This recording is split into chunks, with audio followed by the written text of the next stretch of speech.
नमस्कार, मैं हूं खान। दिन भर की खबरों में सबसे पहले डालते हैं नजर आज के मुख्य समाचारों पर। दूसरे दिन भी किसी प्रत्याशी ने दाखिल नहीं किया नामांकन। मतदान दिवस 25 नवंबर को सार्वजनिक अवकाश घोषित।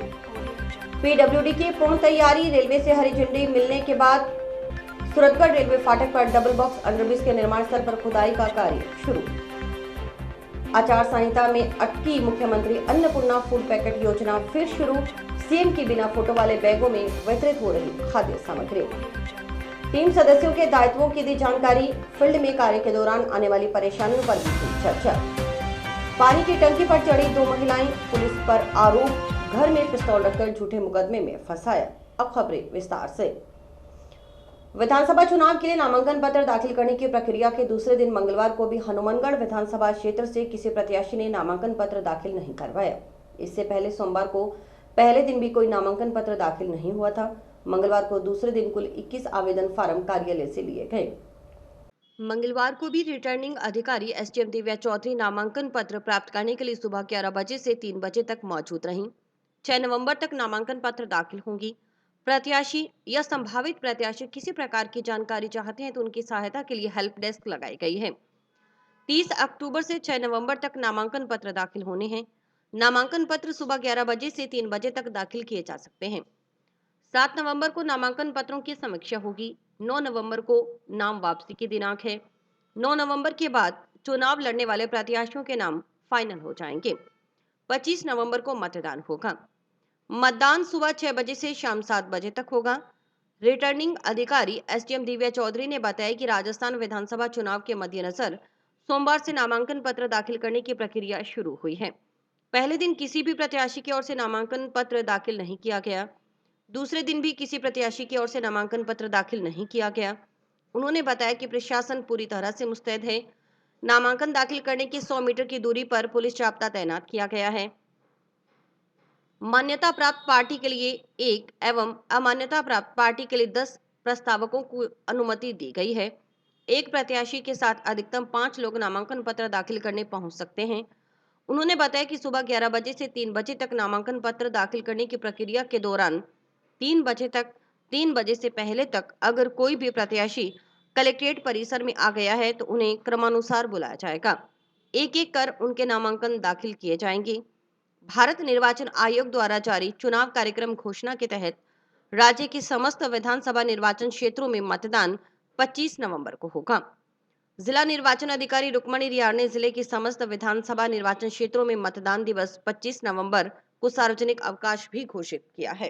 राजस्थान विधानसभा चुनाव के मद्देनजर नामांकन प्रक्रिया के दूसरे दिवस में टोटल 21 फॉर्म लिए गए हैं और आज दूसरे दिन तक अभी एक भी नामांकन दाखिल नहीं हुआ है और प्रशासन ने अपनी तरह से पूरी तरह से मुस्तैद है, जिसमें पुलिस जाब्ता 100 मीटर की दूरी पर बैठा है और इसके अलावा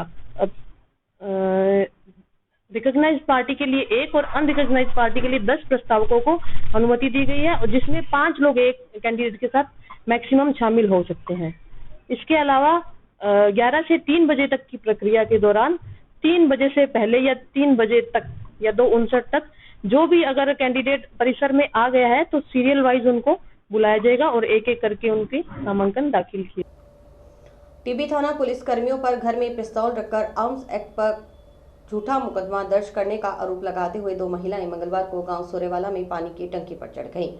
पानी की टंकी पर चढ़ी दोनों महिलाओं का कहना था कि गत दिनों टीबी थाना से कुछ पुलिसकर्मी उनके घर पहुंचे।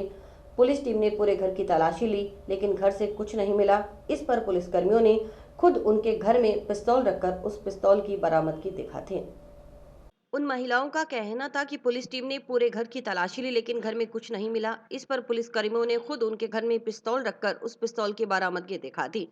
साथ ही उन्हें कहा कि यह पिस्तौल उनकी है जो उन्हें चूल्हे में जलाई है, लेकिन उनके घर में वह पिस्तौल नहीं मिली थी।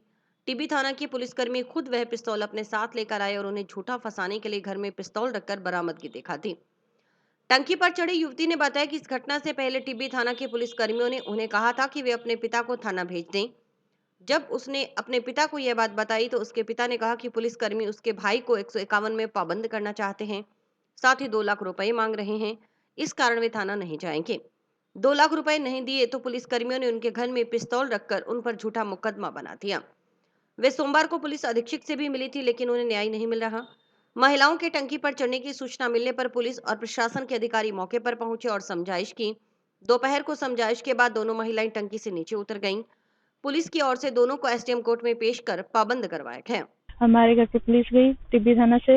हमारे घर में पिस्टल नहीं था। हमारे तलाशी ली पूरे घर की। हमारे घर से कुछ मिला नहीं। फिर उन्होंने खुद ने पिस्टल रख के खुद ने उठा लिया और हमारे को बोला कि ये पिस्टल आपकी है। हमने 2 लाख रुपए नहीं दिया, इसकी वजह से उन्होंने पिस्टल रख दिया। पुलिस अधीक्षक डॉक्टर राजीव पचार ने बताया कि ये परिवार सोमवार को प्रार्थना पत्र उनके पास लेकर पहुंचा था। उस पर इस प्रकरण की जांच संगरिया डीवाईएसपी के नाम बदल दी गई है। संगरिया डीवाईएसपी को इस प्रकरण की तह तक गहनता से जांच करने के निर्देश दिए गए हैं। यदि तथ्य भिन्न पाए जाते हैं तो नियमानुसार कार्रवाई की जाएगी। मंगलवार को 2 महिलाएं इसी मांग को लेकर सूर्यवाला में पानी की टंकी पर चढ़ी थी। स्थानीय नागरिकों एवं पुलिस की ओर से समझाइश के जरिए दोनों महिलाओं को टंकी से उतार दिया गया है।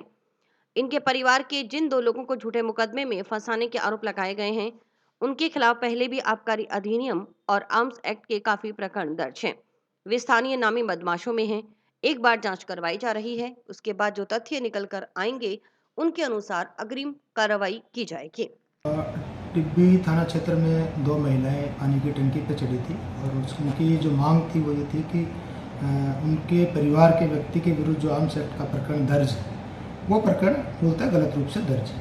कल ये परिवार लेके आए थे और इनकी प्रार्थना पत्र पे उस प्रकरण की जांच है वो डीवाईएसपी संगरिया के नाम बदल दी थी और उनको ये भी कहा था कि एक बार इसकी तह तक गहनता से जांच करें और इसमें यदि तथ्य भिन्न पाए जाते हैं तो नियमानुसार कार्रवाई करें। आज दोनों महिलाएं इसी मांग को लेके पानी की टंकी पर चढ़ी थी, जिनमें समझाइश करके स्थानीय लोगों द्वारा पुलिस द्वारा महिलाओं को टंकी से उतार दिया गया है।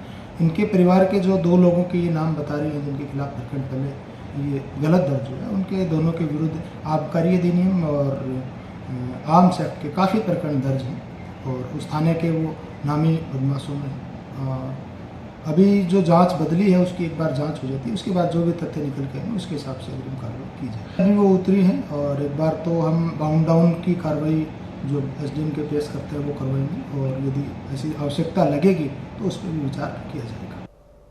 विधानसभा चुनाव के मद्देनजर गठित FST, VST, SST, STT, eighty और एक्सपेंडिचर के रिजर्व दलों का विशेष प्रशिक्षण मंगलवार को कलेक्ट्रेट सभागार में संपन्न हुआ। प्रशिक्षण में इन दलों के साथ बनाए गए अन्य दलों के दायित्वों के बारे में चर्चा की गई। इन टीमों के सामने फील्ड में कार्य करने के दौरान आमतौर पर आने वाली परेशानियों पर भी विवेचना की गई, साथ ही उनकी समस्याओं का समाधान किया गया।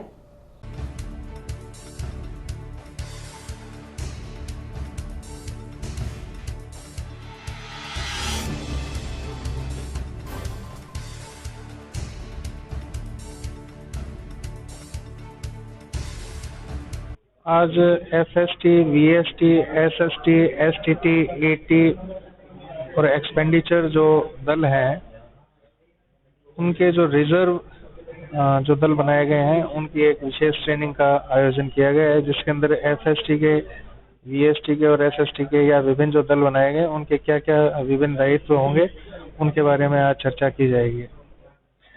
आमतौर पर जो परेशानियां इन टीमों के द्वारा जब ये फील्ड के अंदर कार्य करती हैं तो जो परेशानियां इनको होती हैं उनके बारे में भी आज यहाँ पर विवेचना की जाएगी और किसी की कोई समस्या है उसका समाधान किया जाएगा। एफएसटी के अंदर अभी क्या है कि फ्लाइंग स्क्वाड टीम जो है वो कहीं से कोई भी मॉडल कोड ऑफ कंडक्ट का वायलेशन की अगर शिकायत आती है तो उसके लिए वो उसी स्थान के ऊपर सी विजिल के माध्यम से यदि आती है तो उसी स्थान पर जा करके उसकी जांच करती है और 100 मिनट का जो एक टाइम फ्रेम जो पीरियड है उसके अंदर उसका समस्या का समाधान करके उसको शिकायत को डिस्पोज करती है। इसी प्रकार से जो एसटीटी टीमें हैं वो विभिन्न जो इंटर स्टेट और इंट्रा स्टेट जो बॉर्डर्स हैं उनके ऊपर स्थित हैं और आने जाने वाले वाहनों की और अन्य जो दूसरे कमर्शियल व्हीकल्स हैं उनकी जांच करके ये सुनिश्चित करती है कि भी किसी भी प्रकार का कोई अवैध जो है आवागमन किसी चीज़ का, जैसे एनडीपीएस है या शराब है या कोई नकदी है, इस प्रकार का कोई जो है वो आवागमन हमारे जिले के अंदर ना हो और हमारे जिले के अंदर सुचारू रूप से निष्पक्ष चुनाव करवाए जा सकें। महेंद्र पाल सिंह। SLMT के तौर पर मैं यहाँ पे कार्यरत हूँ। आगे भी और क्या क्या प्रोग्राम? अभी इसके बाद में वैसे तो यूँ है कि रोज़ाना कोई ना कोई छोटी मोटी ट्रेनिंग चलती रहती है, लेकिन 11 तारीख को जो माइक्रो ऑब्जर्वर्स हैं जो कि होम वोटिंग के लिए विभिन्न मतदान दलों के साथ में अटैच होंगे, उनकी ट्रेनिंग होगी। 13 तारीख को 14 तारीख को जो है फिर जो महिला मैनेज्ड बूथ हैं उनकी ट्रेनिंग होगी, और उसके बाद 15 से लेकर के 17 के बीच में विभिन्न जो मतदान दल के सदस्य होंगे उनका प्रशिक्षण दिया जाएगा, जो कि NMPG कॉलेज के अंदर प्रथम फेज का जो है वो 22 से 29 तारीख को हो चुका है। द्वितीय फेज का है वो 14 से 17 के बीच में हो। संग्रिया थाना क्षेत्र की एक विवाहिता ससुराल पक्ष पर पुलिस के साथ मिलकर घर से निकालने का आरोप लगाते हुए मंगलवार को पुलिस अधीक्षक कार्यालय के समक्ष धरने पर बैठ गई। विवाहिता ने अपने ससुराल घर में प्रवेश दिलाने की गुहार SP से लगाई।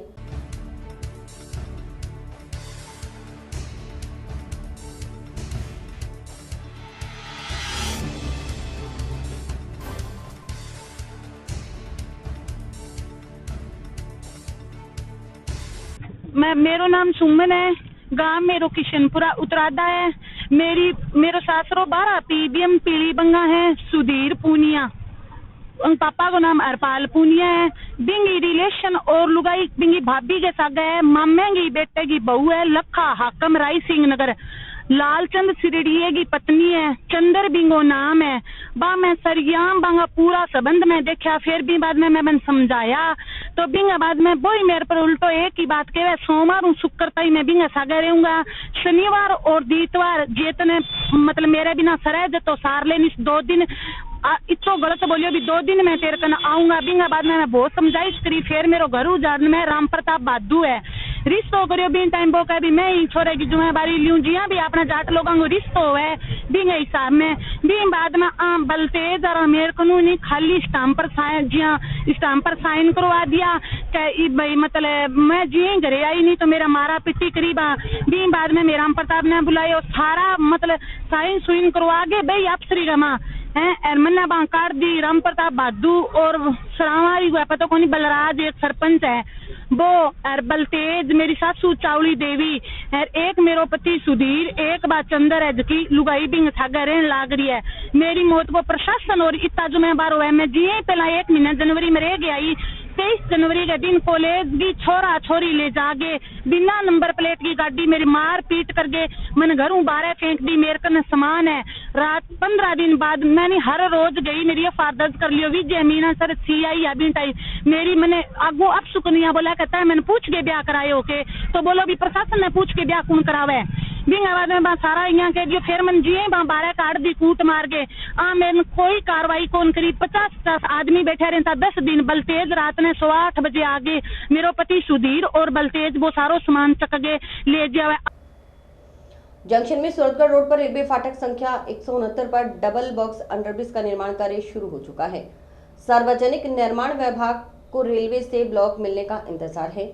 PWD की ओर से रेलवे से 10 घंटे का ब्लॉक मांगा गया है। अभी रेलवे को इतना लंबा ब्लॉक देने में कुछ तकनीकी दिक्कतों का सामना करना पड़ रहा है, इसलिए ब्लॉक को 7 या 8 घंटे तक सीमित किए जाने की संभावना PWD अधिकारी जता रहे हैं। ब्लॉक की लिखित सहमति मिलने पर निर्धारित समय अवधि में PWD की ओर से सिंगल ट्रैक के नीचे एक तरफ कम से कम 7 बॉक्स रखे जाएंगे, यानी डबल बॉक्स होने के कारण इस ट्रैक को जोड़ने के लिए 14 बॉक्स ब्लॉक अवधि में रखे जाएंगे। देखिए रिपोर्टर प्रदीप पाल की खास रिपोर्ट। ब्लॉक की लिखित सहमति मिलने पर निर्धारित समय अवधि में PWD की ओर से सिंगल ट्रैक के नीचे एक तरफ कम से कम 7 बॉक्स रखे जाएंगे, यानी डबल बॉक्स होने के कारण इस ट्रैक को जोड़ने के लिए 14 बॉक्स ब्लॉक अवधि में रखे जाएंगे। ब्लॉक के संभावित समय के अनुसार PWD की ओर से साइट पर सभी तैयारियां पूर्ण कर ली गई हैं। PWD अधिकारियों ने संभावना जताई कि बुधवार या गुरुवार को ब्लॉक मिल सकता है। हालांकि ब्लॉक की मौखिक सहमति प्राप्त हो गई है, उसी अनुसार PWD की ओर से साइट पर व्यवस्थाएं की जा रही हैं। साइट पर 3.5 क्विंटल की 3 क्रेनें, 2 JCB और 4 पोकलेन मशीनें आ चुकी हैं। इसके अलावा 15 से 20 ट्रैक्टरों की व्यवस्था की गई है। इसके अलावा अन्य सामग्री साइट पर पहुंच चुकी है। रेलवे फाटक से आवागमन बंद कर सोमवार से रास्ते डाइवर्ट कर दिए गए हैं। सूरतगढ़ रोड से शहर में आने वाले साधन अब बाईपास से अग्रसेन चौक, लाल चौक, अंडरपास क्रॉस करते हुए शहर के अंदर आएंगे। इसी तरह शहर से जाने के लिए भी लाल चौक अंडरपास से होते हुए अग्रसेन चौक बाईपास होते हुए सूरतगढ़ की तरफ जाएंगे। वहीं स्थानीय छोटे साधन हाउसिंग बोर्ड से शहर की तरफ जाने के लिए शिव कुटिया के पास बना अंडरपास क्रॉस कर वाल्मीकि चौक से होकर शहर में जा सकते हैं। इसी तरह से 2 मुख्य रूट चिन्हित किए गए हैं। आरयूबी का निर्माण कार्य जारी होने के संबंध में सभी स्थानों पर बोर्ड और संकेतक चिन्ह लगवा दिए गए हैं ताकि जनता को परेशानी न हो। सार्वजनिक निर्माण विभाग के अधिशासी अभियंता अनिल अग्रवाल ने बताया कि मुख्यमंत्री की ओर से बजट घोषणा वर्ष 2023-24 के तहत हनुमानगढ़ सूरतगढ़ सड़क पर नगर परिषद सीमा क्षेत्र में रेलवे फाटक के स्थान पर डबल बॉक्स आरयूबी के लिए 20 करोड़ रुपए की स्वीकृति जारी की गई थी। आरयूबी में 15-15 यानी कुल 30 डबल बॉक्स लगाए जाएंगे। इन बॉक्स का निर्माण करीब 1.5 माह पहले पूर्ण कर लिया गया था। वर्तमान में ब्लॉक के लिए रेलवे से कार्रवाई चल रही है। हनुमानगढ़ सूरतगढ़ सड़क के ऊपर फाटक संख्या 179 पर डबल बॉक्स आरयूबी निर्माण कार्य वर्ष 2023-24 में स्वीकृत किया गया था। इसकी लागत राशि कुल 20 करोड़ रुपए है। इसमें बॉक्स 30 बॉक्स बनाए थे जिनका निर्माण कार्य हमारे द्वारा लगभग 1.5 माह पूर्ण कर लिया गया था और वर्तमान में उसके ब्लॉक के लिए जो है कार्रवाई चल रही है। तो ब्लॉक की मौखिक सहमति प्राप्त हो गई, उसी तदनुसार साइट के ऊपर जो व्यवस्थाएं की जा रही हैं। साइट पर 350 टन की 3 क्रेन आ चुके हैं, 4 पोकलेन मशीन है, 15-20 ट्रैक्टर है, 2 जेसीबी है और इसके अतिरिक्त जो भी अन्य सामग्री है वो सारी वहाँ बाइक साइट पर पहुंच चुकी है। कल से हमने जो है इसके रास्ते डाइवर्ट कर दिए हैं और इसको बंद कर दिया है। करीब 15 दिन पहले हमने सभी विभागों को संबंधित को सूचित कर दिया था कि लास्ट वीक ऑफ अक्टूबर के अंदर हम इसकी कार्रवाई करेंगे। तो इसके लिए जो हमने डाइवर्शन प्लान जो चिन्हित किया है वो ये है कि जो बाईपास से होकर के साधन आएंगे छोटे रोड से, तो बाईपास से होकर के अग्रसेन चौक से लाल चौक अंडरपास का प्रयोग करते हुए और लाल चौक से शहर के अंदर आएंगे। इसी प्रकार शहर से जाने के लिए भी अंडरपास होते हुए अग्रसेन चौक तक और अग्रसेन चौक से बाईपास होते हुए सूरतगढ़ मक्कासर पीली बंगाल करने जाने वाले साधन जाएंगे। जो स्थानीय छोटे साधन हैं वे हाउसिंग बोर्ड से बाजार की तरफ और बाजार से हाउसिंग बोर्ड की तरफ जाना चाहते हैं तो शिव कुटिया के पास जो अंडरपास है उससे होकर के वाल्मीकि चौक से होकर के निकल सकते हैं। एक्सीएन अग्रवाल ने बताया कि रेलवे फाटक के आसपास के दुकानदारों ने मांग की थी कि आरयूबी निर्माण कार्य को दीपावली तक टाला जाए, लेकिन पूर्व में रेलवे से सहमति बन चुकी थी। क्योंकि रेलवे से स्वीकृति लेना बहुत बड़ा कार्य है, इस कारण इस कार्य को बार बार नहीं टाला जा सकता। अब नागरिकों की सहूलियत को देखते हुए एक बार ब्लॉक को रेलवे सीमा तक सीमित किया गया है। अमूमन दोनों तरफ 100-100 मीटर में रैंप बनाए जाते हैं, उसके बाद कार्य आरंभ किया जाता है, लेकिन अब दोनों तरफ 30-30 मीटर चौड़ाई तक रेलवे सीमा तक ही कार्य किया जाएगा। दीपावली के बाद दुकानों के आगे खुदाई का कार्य किया जाएगा ताकि आमजन को दीपावली के त्योहार पर परेशानी न हो। एक्सीएन ने बताया कि संभवतः 1 या 2 नवंबर को ब्लॉक मिलने पर बॉक्स लगाने का कार्य किया जाएगा। खुदाई का कार्य शुरू कर दिया गया है। ब्लॉक की टाइमिंग के हिसाब से तैयारियां पूर्ण हैं। सिंगल ट्रैक के नीचे एक तरफ कम से कम 7 बॉक्स रखे जाने आवश्यक हैं। डबल बॉक्स होने के कारण इस ट्रैक को जोड़ने के लिए 14 बॉक्स रखे जाने जरूरी हैं। तो अब लोगों की सहूलियत को देखते हुए हमने उनको एक बार ब्लॉक को सीमित किया है रेलवे सीमा तक ही। अमूमन हम 100-100 मीटर दोनों तरफ रैंप बनाते हैं, उसके बाद में कार्य करते हैं, लेकिन अभी लगभग 30-30 मीटर दोनों तरफ खुदाई करके फिर रेलवे विभाग के अंदर ही काम करेंगे और तत्पश्चात जो दुकानों के आगे खुदाई है वो दीपावली के बाद करेंगे ताकि आमजन को दीपावली के त्यौहार पर जो उनकी मांग थी और जिसके लिए उन्होंने जिला कलेक्टर महोदय से भी गुहार की थी, उन्होंने भी हमें कहा था कि इसमें कोई बेस्ट पॉसिबल वे निकाला जाए। तो हमने इसके मिलजुल करके लोगों से समझाइश कर ली है और इसके लिए तरीका निकाला कि सिर्फ रेलवे सीमा में ही कार्य करके एक बार जो रेलवे का ब्लॉक है इसका कार्रवाई पूरी कर दी जाए, क्योंकि सभी मशीनरी और सारा सामान आ चुका है इसके लिए। और इसकी संभावित तिथि अभी 1 तारीख और 2 तारीख के अंदर ये कार्य करने की संभावना है। तो मोस्टली जो यूटिलिटी शिफ्टिंग है वो भी आज रेलवे द्वारा कर ली गई है। तो 2-4 केबल बची है और एक लास्ट सिग्नल बचा है।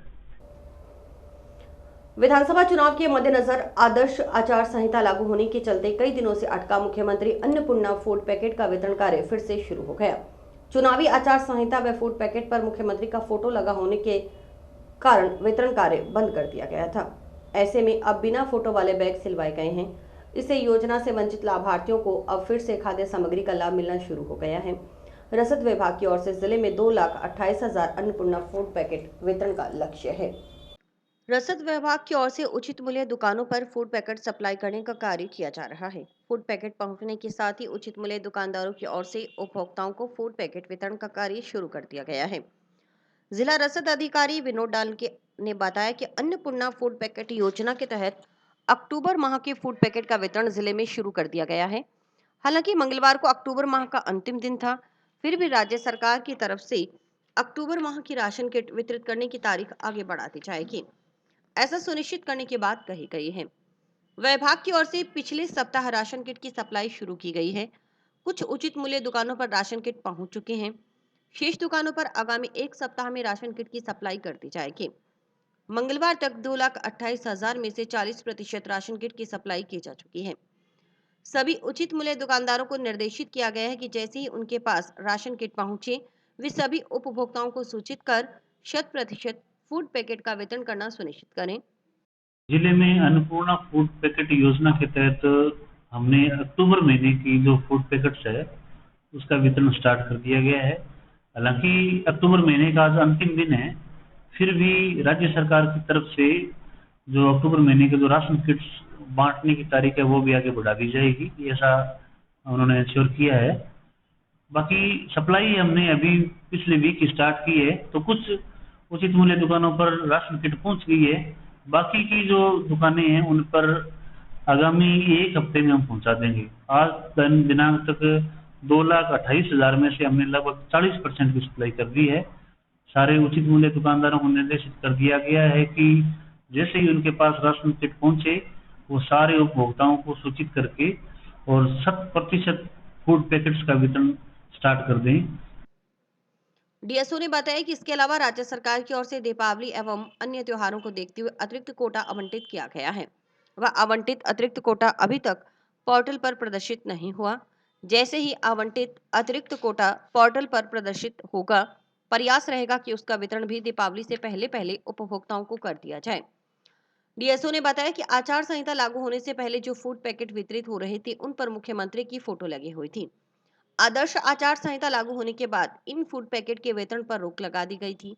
अब राज्य सरकार की तरफ से बिना फोटो के फूड पैकेट की अप्रूव्ड ब्रांडिंग विभाग को प्राप्त हो गई है। अब ब्रांडिंग के तहत फूड पैकेट का वितरण उपभोक्ताओं को करवाया जा रहा है।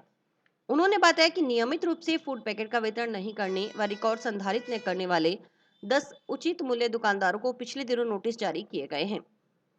इस बार सभी उचित मूल्य दुकानदारों को निर्देशित कर दिया गया है कि समय पर सभी उपभोक्ताओं को सूचित कर गेहूं के साथ साथ फूड पैकेट वितरित करना सुनिश्चित किया जाए।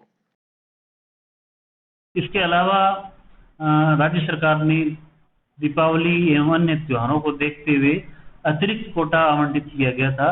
वो अतिरिक्त आवंटित कोटा अभी तक हमारे पोर्टल पर शो नहीं हुआ है।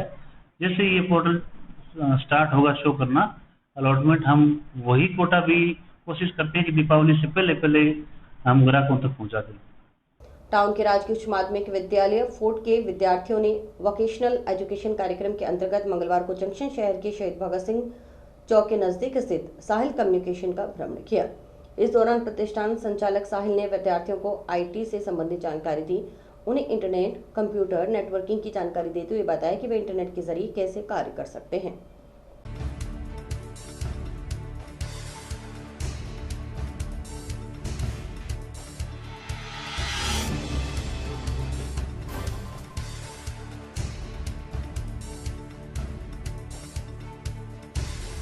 गवर्नमेंट सीनियर सेकेंडरी स्कूल किला रोड के पास है जो फोर्ट स्कूल, वहाँ से हैं। और सर ये सेंट्रल गवर्नमेंट का प्रोजेक्ट है जो कि मतलब सभी स्टेट्स के अंदर सभी गवर्नमेंट स्कूल्स के अंदर वोकेशनल एजुकेशन के नाम से सरकार ने चलाया हुआ है, जिसके अंदर बच्चों को उनका इंटरेस्ट जगाने के लिए डिफरेंट वर्क में डिफरेंट फील्ड्स में, ताकि उनका इंटरेस्ट जाग सके। भाई ज़रूरी नहीं है कि किसी काम को करने के लिए बहुत बड़े बजट की ज़रूरत होती है। आप छोटे से छोटा काम भी शुरू कर सकते हो अपने लेवल पे, कि अपना खुद का काम शुरू करने के लिए, इसलिए उनको प्रोत्साहित किया जाता है। उसके अंदर ये सरकार ने प्रोग्राम चलाया हुआ है कि आज इनका वोकेशनल एजुकेशन का प्रोग्राम था स्कूल में, तो बच्चे कुछ ट्रेनिंग लेने आए थे।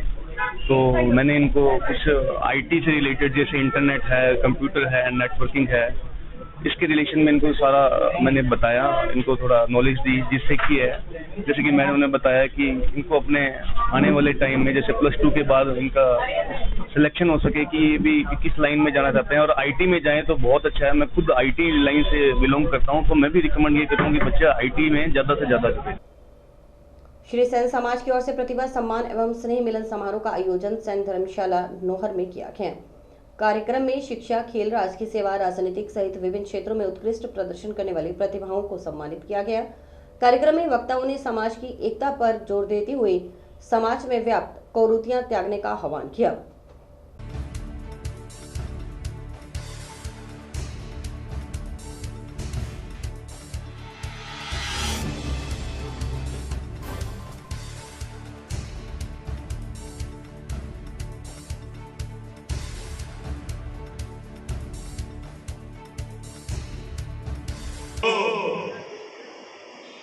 तो ये संख्या शहर की भी बढ़े। डालूराम जी ने अपने कार्यकाल में बहुत अच्छा काम किया। मेरा बड़ा भाई नंदलाल वो भी अध्यक्ष रहा है, उसने भी काम करने का प्रयास किया, और राजेंद्र नांगल अध्यक्ष है, इसने भी विकास में गति दी है और लगातार काम चल रहे हैं। और मैं डालूराम जी और ताराचंद जी को विशेष तौर पे धन्यवाद दूंगा कि उत्तरादावास के किशन सिंह तंवर से प्रेरित करके ये हाल बनाया है। विधानसभा चुनाव में अधिक से अधिक मतदान प्रतिशत बढ़ाने के उद्देश्य के साथ उपखंड प्रशासन नोहर की ओर से मंगलवार को रन फॉर यूनिटी का आयोजन किया गया। नोहर की श्रीराम वाटिका से शुरू हुई जागरूकता रैली को एसडीएम सत्यनारायण सुथार ने हरी झंडी दिखाकर रवाना किया। रैली में विभिन्न निजी और सरकारी स्कूलों के बच्चे शामिल हुए। हाथों में मतदान के प्रति जागरूक स्लोगन लिखी हुई तख्तियां लिए बच्चे नारेबाजी कर रहे थे।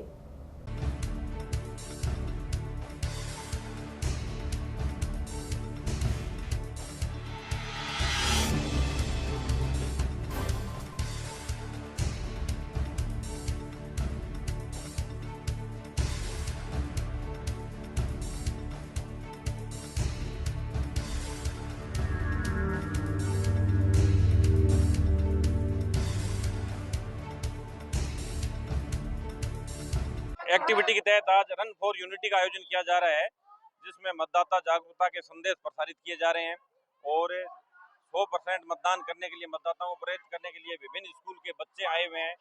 निजी स्कूल के बच्चे भी हैं, सरकारी स्कूल के भी बच्चे हैं, हमारे ब्लॉक ऑफिसर्स भी है। और run for unity Ram Sukhdev park से शुरुआत होती हुई महावीर पार्क तक जाएगी और बच्चे पूरे उत्साह से भाग ले रहे हैं। और आगामी जो 25 नवंबर को मतदान हो रहा है, उसमें अधिकतम अपना मत पोल करने के लिए लोगों को प्रेरित कर रहे हैं। ऐसी गतिविधियां हमारी लगातार चलेगी।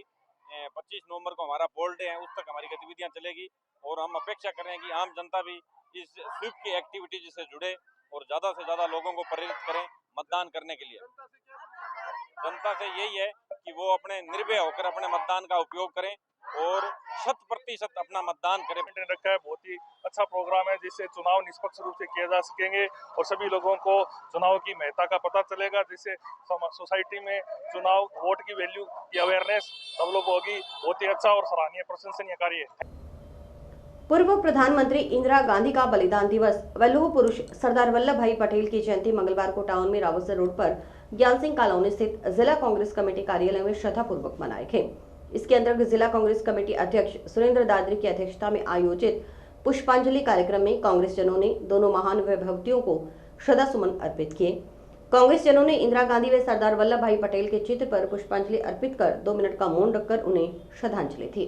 आज पूर्व प्रधानमंत्री इंदिरा जी की पुण्यतिथि है और लौह पुरुष सरदार वल्लभ भाई पटेल जी की जयंती है, तो उसके अंतर्गत आज जिला कांग्रेस कमेटी द्वारा उन दोनों महान विभूतियों को श्रद्धा सुमन कर कार्यक्रम मनाया गया। इंदिरा जी के बारे में, जैसे इंदिरा जी भारत की नहीं विश्व की नेता थी और उनको आयरन लेडी के नाम से विश्व के अंदर विख्यात थी। और इंदिरा जी ने जो जो काम किए, चाहे बैंकों के राष्ट्रीयकरण की बात हो, चाहे प्रीमियम खत्म करने की बात हो, और इंदिरा जी ने जो गरीबी हटाओ का नारा दिया, इंदिरा जी 1966 से 77 तक लगातार प्रधानमंत्री रही और उन्होंने अपनी जान दे दी, लेकिन देश की एकता और अखंडता पे कभी समझौता नहीं किया। इसी तरह से वल्लभ भाई पटेल कांग्रेस के उन नेताओं में से थे जिन्होंने आज़ादी में भी काम किया और देश आज़ाद होने के बाद देश को एक सूत्र में पिरोने का काम किया। 586 रियासतों को एक सूत्र में पिरोने का काम सरदार वल्लभ भाई पटेल ने किया और उनको गांधी जी ने लौह पुरुष की जो है लौह पुरुष से जो है जो उपाधि से गांधी जी ने नवाजा था। तो आज उन दोनों महान व्यक्तियों को हम श्रद्धा सुमन। और इसी के साथ समाचार समाप्त हुए। रोजाना देखते रहिए समाचार। नमस्कार।